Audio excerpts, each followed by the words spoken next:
I'm half dead right now, and I've made the joke 10 times in my head already. Okay, so I'm sick. But I'm really, really glad to be here. I'm so excited to come out and talk to you guys. My goals are to make it through this talk without dying, because I would not be pro-life, and to not cough at any point in the microphone, because that's so gross, and I won't do it. So as long as that happens, whether or not I make any of you feminist, I'll consider it a success. So that, just lower all your hopes is basically what I'm saying. Okay, so my talk today, that I can't believe they actually let me have this title, is Don't Be an Asshole. And I want to tell you all the origin of it. David B. Wright kind of talked a little bit about Joe Scheidler. Well, his son, Eric Scheidler, used to be an atheist. And so years ago, we were sitting in a bar, and he was telling me about going to this atheist convention where you just talk about not God. And he said there was this one breakout session called Don't Be an Asshole. And he said the whole thing was, okay, look at what we're asking people to give up. We're asking them to give up a belief in this higher power that is, like, cares about them and has purpose for their life, and that, you know, they have some great plans for them. We're asking them to give up the idea of seeing loved ones again after they die. You know, that's a really big thing that people find comfort in. We're asking them to give up the idea that, you know, they're going to have eternity in some sort of paradise somewhere. So really, we're asking them to give up some pretty crucial things that a lot of people cling to for comfort. The very least we can do is not be assholes. And I thought, the pro-life movement clearly needs to have this same conversation. I can't wait till one day I'm important enough that I can speak somewhere and have a thing called that. And I'm still not that important, but I know people in high places. So when I told them I wanted to call the talk this, they were like, all right, we'll just bleep it out. Look at what we're asking people to accept when we ask them to accept a pro-life premise. I mean, we're asking them, first of all, to believe in science all the way, which is amazing. But I think a lot of people, it's really hard because now it suddenly changes the dynamic of a hookup culture that, if you're like me, I'm a millennial, you know, we've been kind of raised on this idea that with women, by the way, I hope my voice is not so gross. It's like, I want it, like, imagine it like sexy, like I smoke a bunch of cigarettes and I'm cool. Not like I'm about to hawk them, I'm not. Probably. Okay, so growing up in this culture that tells women that our sexuality is our power, right? That's where all of our power comes from, and this is the way we're going to rule men, and this is somehow linked to feminism. The fact that Cosmo magazine, this is my best joke yet, Cosmo magazine is a feminist publication in their mind. That's hilarious. Come on. So when you have 20 pages of airbrushed women who, like, nobody looks like that, even the women in those pages don't look like that. You have 20 pages of crap you can buy in an attempt to look like that. Doesn't work, don't waste your money. And then you have, like, this message that is, you're not pretty enough, you're not skinny enough, your teeth aren't white enough, your hair's not shiny enough. Like, here's all these things that are wrong with you. We've broken you down, and then you have 20 pages of sex tips.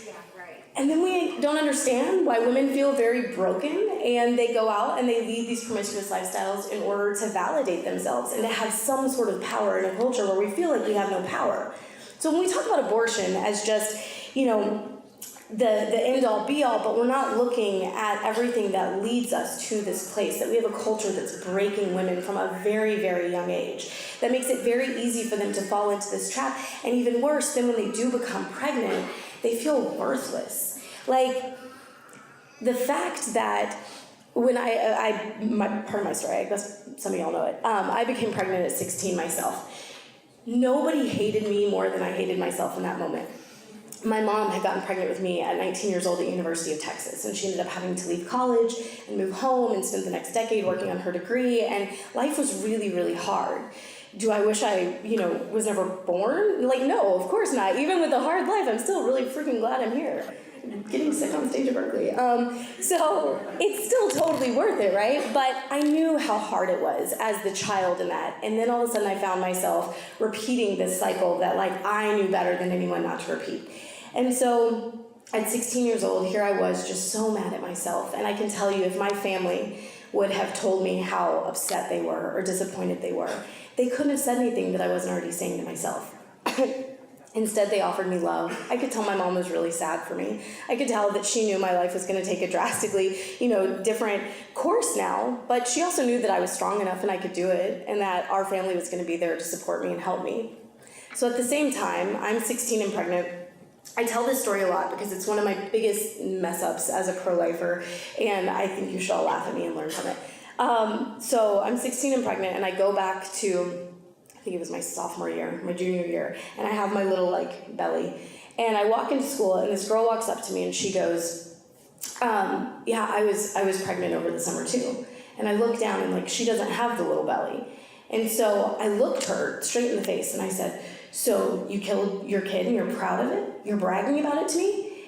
And she curses me out and storms off. Rightfully so, right? But I went home that night and I remember telling my mom, thinking my mom was going to be really proud of me for speaking truth to this woman.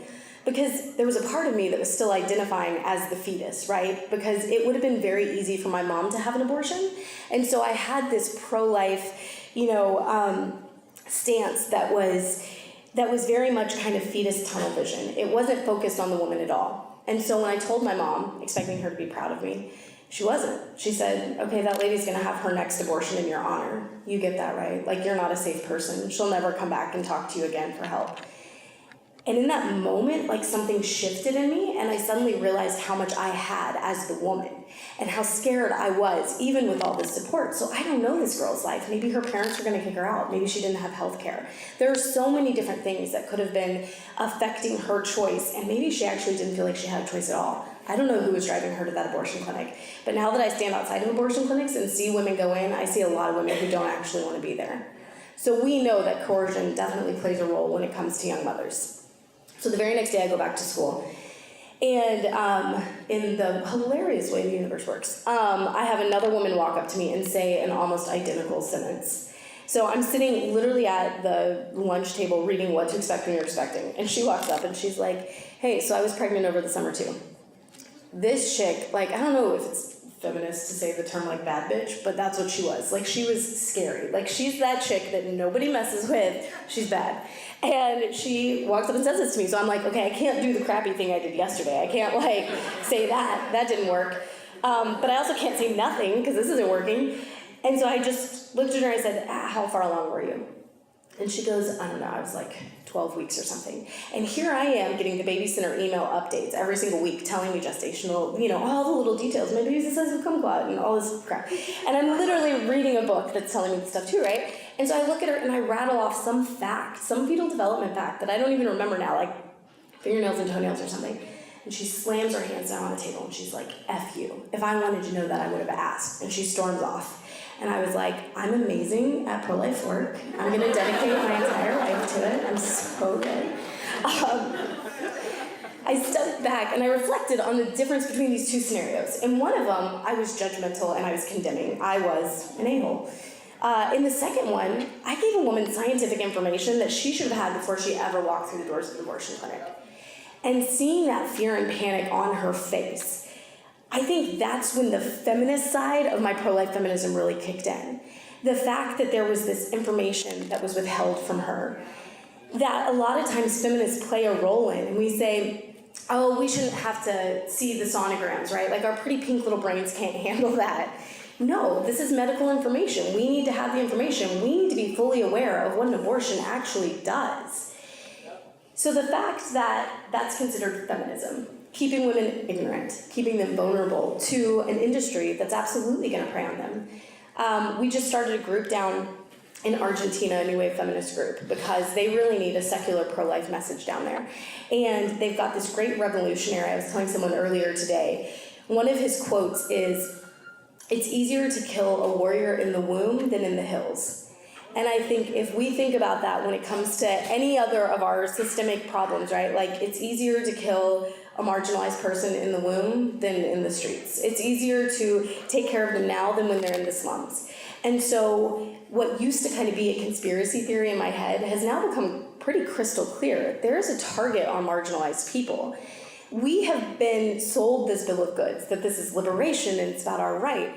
But as a feminist, I have to think, why am I a feminist? I'm a feminist because I don't need no man, except for I do. My husband, he's wonderful, and he's really super fine. But because I believe I'm not property and I shouldn't be owned by someone else. So how then, when I gain liberation, am I treating another human being like property? abortion is the epitome of might makes right, which is a very patriarchal concept. Because I'm bigger and stronger than you, I should be able to do with you whatever I want, with your body. I should be able to use violence against you. That's not okay. The good news is, I think we have a millennial generation that is hungry for justice. They just need to get the message the right way. The problem is, some of us are kind of being weirdos, and we have to stop. They want to be out there. They want to be talking to people. We hear them. So we've had a number of pro-life, pro-choice debates where it's just civil conversations that we've had on stage. We've done a number of them at SMU in Texas. And every time the theater fills up because people want to see what this looks like, what this dialogue looks like. They know what it looks like on the internet when everybody's in all caps, like just smashing, and everybody hates everyone by the end. You can make the best apologetics argument. You can, what's the term? You win the argument but lose the person. That happens all the time. And so they want to see how we actually have this conversation and relate to another human being. It has to come from a place of empathy. It has to come from a place of understanding where these women are, how scary it is. That if you yell at them, she probably feels like she deserves to be yelled at. You have to be that calm in the storm for her.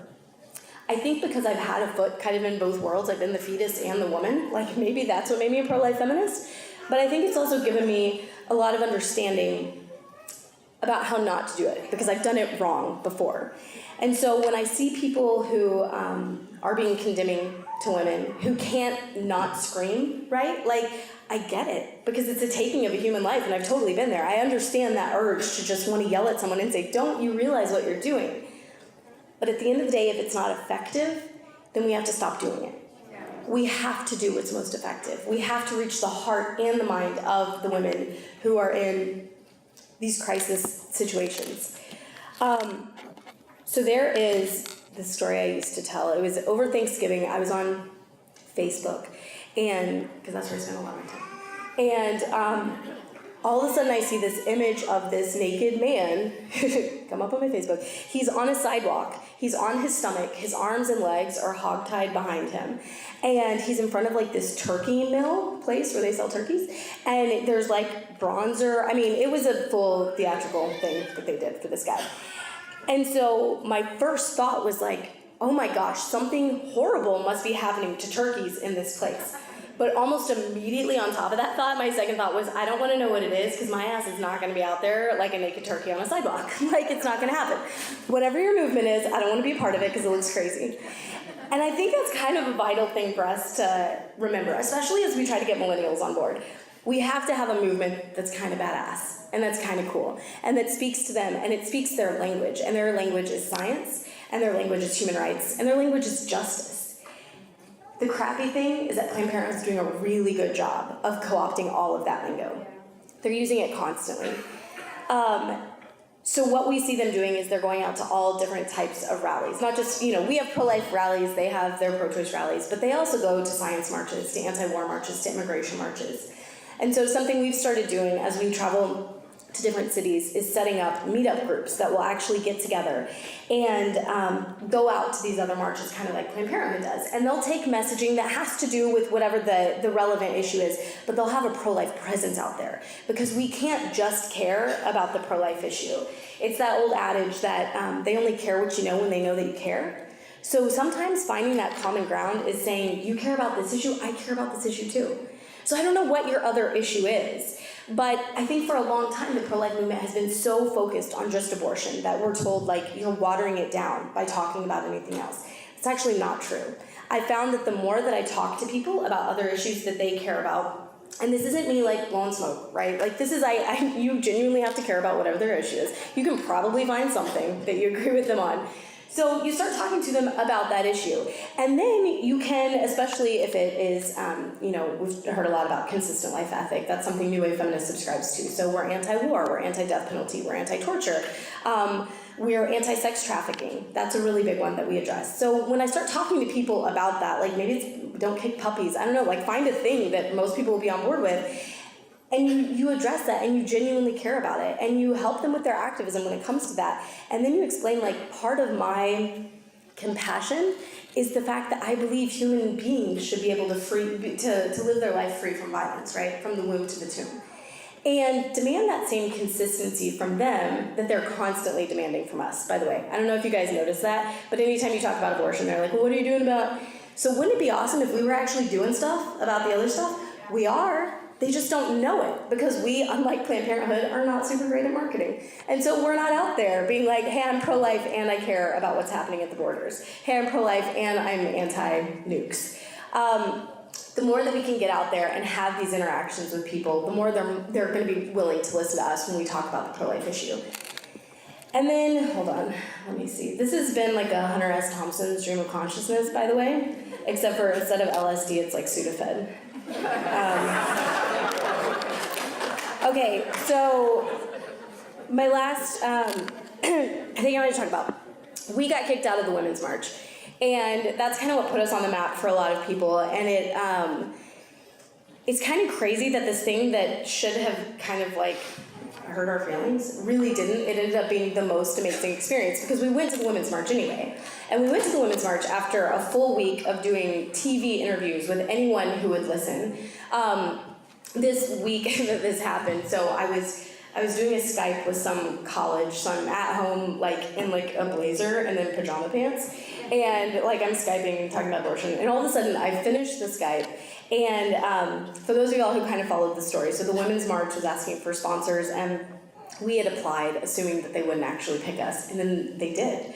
And we made it very clear that we were pro-life. They knew we were pro-life. Well, The Atlantic came out with a story saying the Women's March is actually truly inclusive because here they are, they have pro-life feminists showing up, and then Twitter lost its ever-living mind. And women are really strong, but we cannot stand up against Twitter. I don't know if you guys know that. So as soon as enough people tweet something, then you have to do that. And the thing that they tweeted was remove New Wave Feminists from the Women's March. So they did. They took us off. So here I am finishing my Skype. All of a sudden, like, Rolling Stone calls me, and they're like, how do you feel about getting kicked out of the Women's March? And I'm like, this is the first I'm hearing of it. So give me 3 minutes, and I will call you back with an opinion. And so from that moment on, for the next 2 weeks, I did nothing but interviews. And at first, they were actually really conservative interviews. So it was like Fox and Friends and Tucker Carlson. And it's funny, the headshot that they used for this is when Fox was draining all the feminism out of my face. That's not even my real face. There's so much makeup and fake hair that they attached to my face in that photo. So right now I look sick and disgusting, but this headshot photo, like the real me somewhere in between whatever these two things are. So we did a lot of Fox, and Fox kept wanting us to badmouth the Women's March, and we wouldn't do it.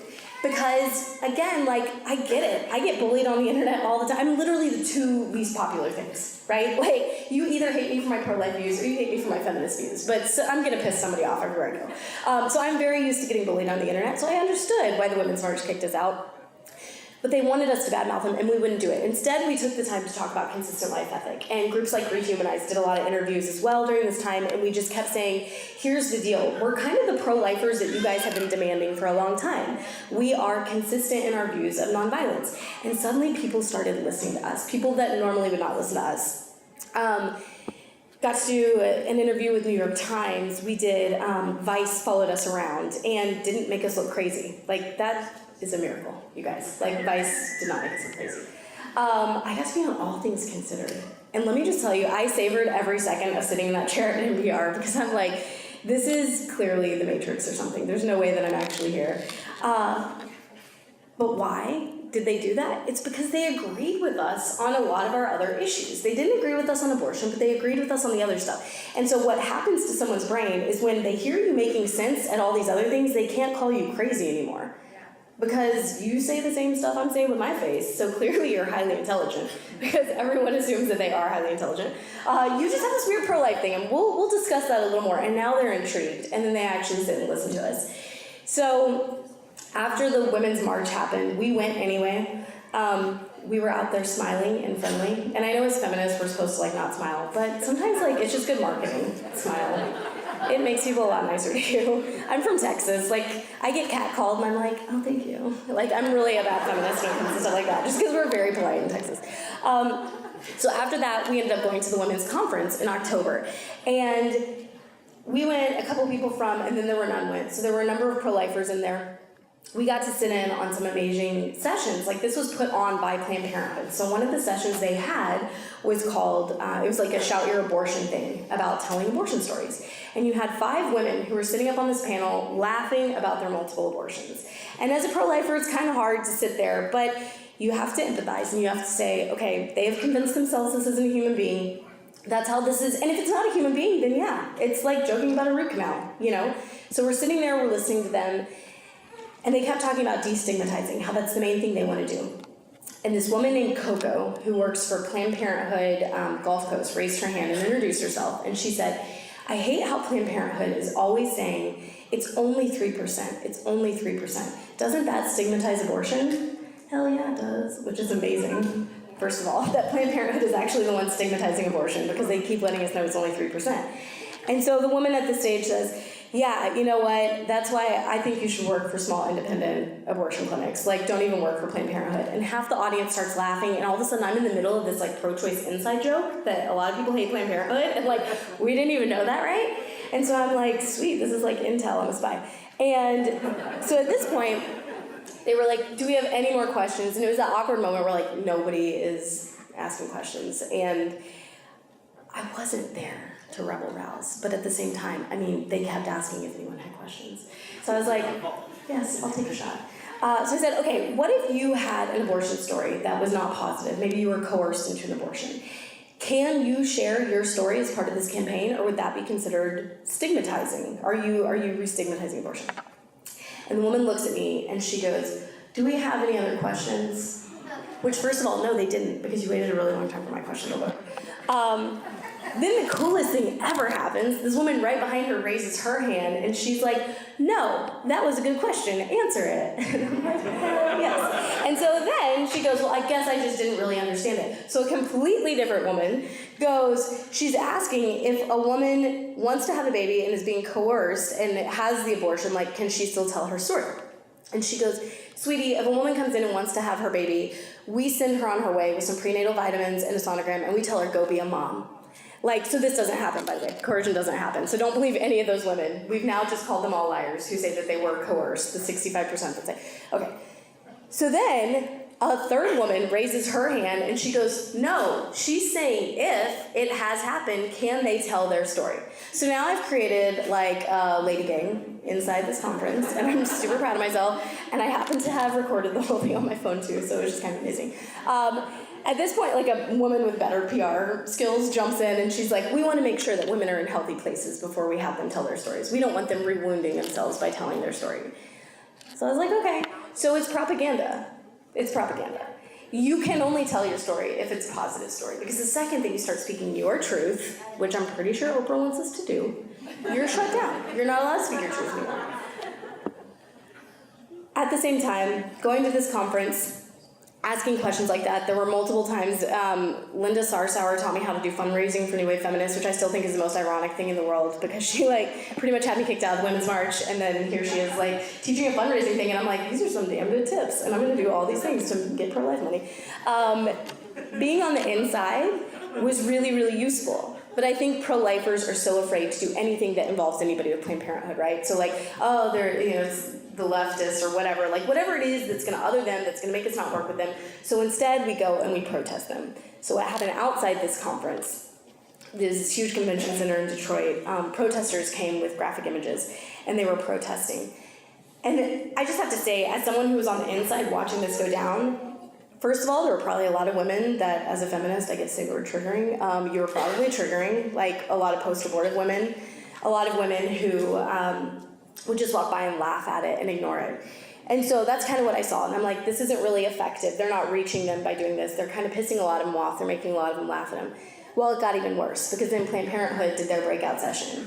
And they used the protesters outside. And they said, do you see what our women have to deal with? This is why we need clinic escorts. And they rolled out this huge thing of paper, and they got 200 women to come forward and sign up to be clinic escorts, because our activism was ineffective that day, because we were being assholes. So, in conclusion, we have to be focused on what is effective. What is reaching the hearts and minds of women? What is effective in our communities? And I don't know, in your community it might be totally different. Like, your community might be hard. I don't know how you have to go in your community. Dallas is pretty ridiculous, so it's pretty easy. We can do Amy's love boxes and just love women well, and that helps them. In other communities, it might be more, boots on the ground, actual resources, actual health care, especially marginalized communities where women literally feel like they might die if they have this child. And if they already have other children at home and they're afraid that they can't feed them, we have to understand, we have to pull back from this fetus tunnel vision and say, it's not a matter of shaming a woman and saying, how could you have an abortion? It's why did you have an abortion? Why? Because these women have the answers to help us remove those same barriers that are going to cause other women to also choose abortion. We're not going to find that out if we have a big bullhorn and shit in front of us. They're not going to talk to us. We're not going to get answers we need. We have to be in communication with them. We have to be taking a seat at the table and listening to them more than we talk, especially now that my voice is gone. That'll be much easier. So in conclusion, I think that's it. Yeah? No, that's done. There was no mic drop moment. That's the end of it. Bye.